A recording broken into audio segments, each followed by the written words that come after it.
So this is VIGolf TV. We're at the 2014 RBC Canadian Open. We're in the press room here, and I'm sitting with the PGA Tour Canada's communications coordinator, Brian Decker. I wanted to bring him on VIGolf TV today just to chat about the halfway point of the PGA Tour Canada season. We're moving into the final, not home stretch, but we're moving into the final half of the season here, and I just kind of wanted to see how things are going, talk about some of the players that are playing well right now, maybe some of the players who are surprising a lot of players, or surprising a lot of people, pardon me.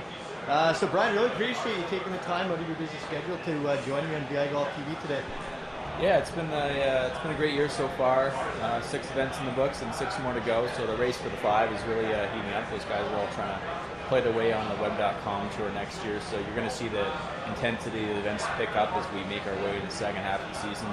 And if you kind of look at it, the RBC Canadian Open as our all-star game, we've got the top 3 from our order of merit in the field this week. Joel Damon, Tim Madigan, and Josh Persons all got in. And Josh Persons, actually, he birdied his last hole on Sunday at Thunder Bay at the Stall Foundation Open in Thunder Bay to get in. If he hadn't made that birdie the last hole, he would have missed out by about $150. So you kind of look at it as an all-star game. You get the top 3 there. We have 8 players in the field this week from our tour, including 5 Canadians. So the guys are going to enjoy this week and then kind of regroup for Calgary next week and get into the home stretch. So now moving into the final half of the season, are you surprised by the 5 leaderboard right now? Is there some names on there that are surprising you, or are some of the guys on there right now guys that you thought were going to be there at this point? Well, there's kind of a bit of both. Joel Damon won 2 of the first 3 events this year. I think a lot of people picked him to have a big year this year. It's his 5th season on PGA Tour Canada, and he's always been kind of earmarked as one of the most talented players on our tour. You hear a lot of people say that he hits it good enough just to be out here every week. So to see him up at the top, he's already won more than Mackenzie Hughes did to win the Order of Merit, playing 9 events last year. So that's just how good a season he's had so far with 2 wins and another top 5. I'm not necessarily surprised at that.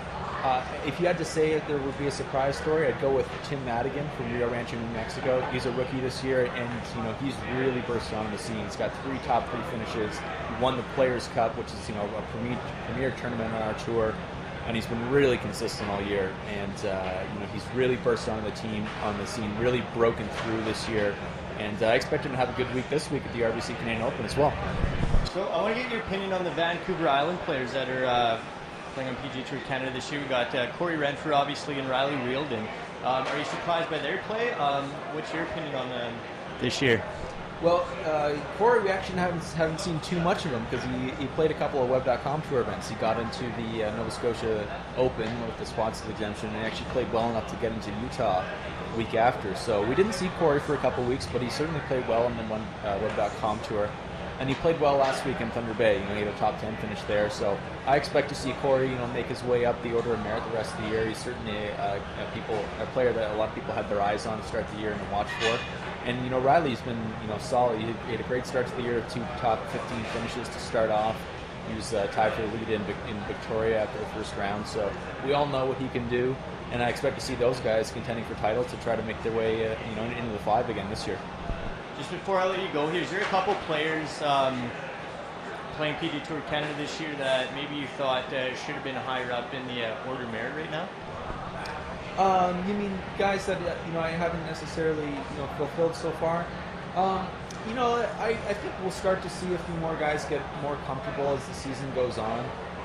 Eugene Wong is 9th in the Order of Merit right now. He's the highest Canadian, but I expect to see him continue to play well, and if he has a few more higher finishes and gets another win, like he's already got 2 of them in his PGA Tour Canada career, I'd expect to see him move up quite a little bit. The thing is, it's hard to predict what guys are going to move up and what guys haven't done well so far this year because the fields are so deep on our tour. I think it's you look at the top 25 maybe players in the field each week, and they're probably as strong as they always have been, but really the depth this year is what surprised us. We moved the cut number from top 55 to top 60 to reflect that, and with the players that have come out of our Q school, if you look at the statistics, more than half the players that are making the cuts each week are new to our tour. They joined through Q school this year. So we're seeing a lot of depth from the tour, and I wouldn't be surprised to see someone else like a Tim Madigan, who we haven't necessarily heard of so far in Canada, move their way up and really make a splash on PGA Tour Canada. So that's Brian Decker. He is the communications coordinator for PGA Tour Canada. This is VIGolf TV, and we're at the 2014 RBC Canadian Open.